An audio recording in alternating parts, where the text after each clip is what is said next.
everyone, thank you for joining me today. So on our color video today, we're going to be using this stamp set from Altenew.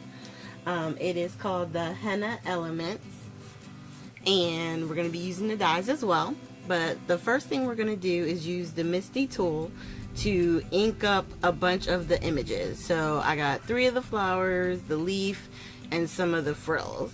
And I'm going to stamp and heat emboss with clear embossing powder.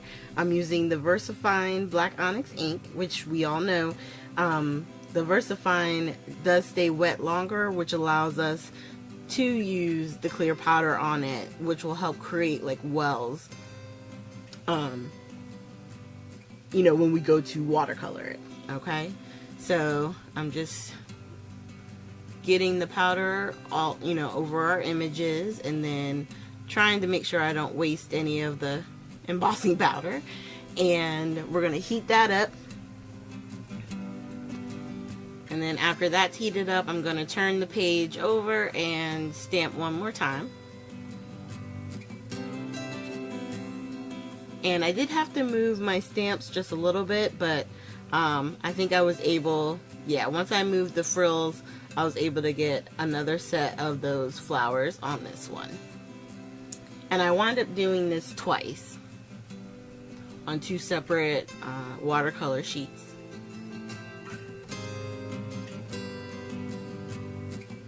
And with this particular stamp, and you know, anything that has a lot of that detail, I like to stamp it multiple times. Sometimes it seems like I'm stamping it a lot, but I'm doing that only because I really wanted a nice crisp black image.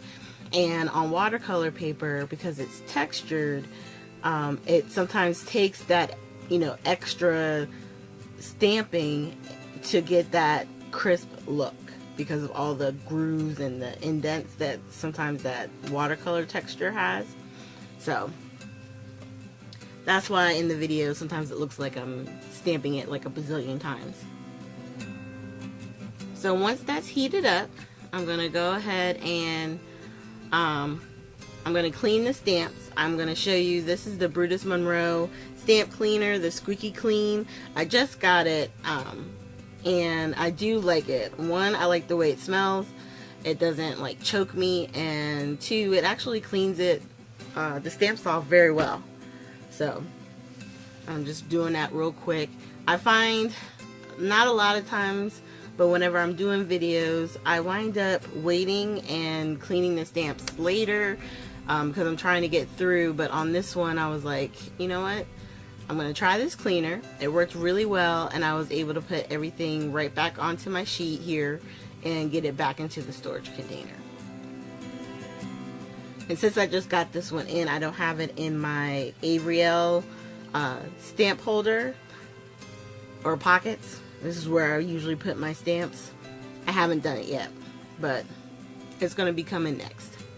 Okay, so once I got it taped to the board, I realized I was coloring and not filming.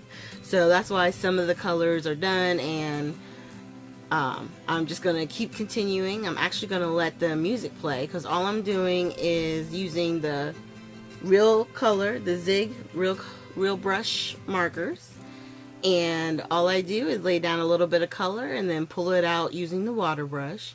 It's one of my favorite techniques to use, and it always looks so good because it puts that nice dark line right in the shadows, and then it pulls it out to create a little bit of shadow. And then if you want more darkness or more shadow, you just add more color to the shadow parts. Alright, I'm going to let this play, and I hope I'll be back right when it's time to get ready to cut it out.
Okay, so once I got them off the board, this is the the die set that goes with the stamps.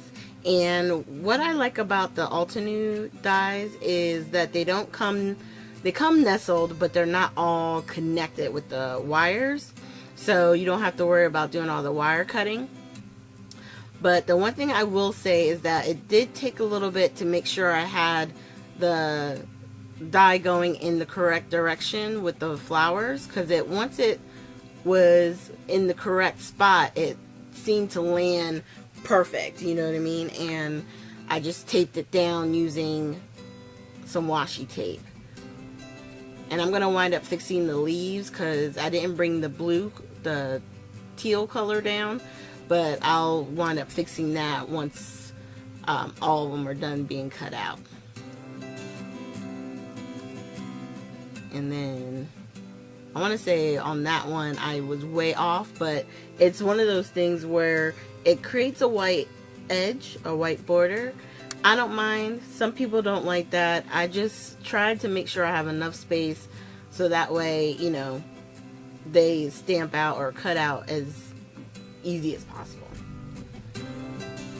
So I'm laying down all of the pieces that I can, and then I ran all of that through the die cutting machine. I used my Cuttlebug, and on these what I did was I just brought some of the color down and then filled it in, so that way it would be all, you know, one color, or yeah, you know, no white just sticking up or looking like I didn't actually finish coloring the card. And then on some of the swirls, I had colored in one, like all the swirls with the color, and then on one I just did a little like almost like a teardrop. I like the teardrop one better. It just came out better. So, but what I'm doing is I'm working on this book here for a design team project, a guest design team project, and I liked the similarity in the flowers, and I wanted to make some so I can add layers and, you know, create some interest on the front cover of this book. So we'll probably see these actually being used later on, and I'll make sure to tag this video with it when I show that finished project. So thank you guys so much for joining me. I hope you enjoyed the coloring. I figured I would try something a little different that will allow us to see, you know, even your stamped images. You can stamp out a bunch on some color paper, take some markers or crayons, you know, like watercolor pencils out, and, you know, hang out with the family and have fun coloring, you know. So I hope you guys try some stuff, and if you do, please share. There's a link below to my Facebook page for Craft with Tea, and I would love to see, you know, the different things you guys are creating. And make sure you click the video at the end if you haven't seen one of our previous Color Sunday videos. And I hope you guys have a great day.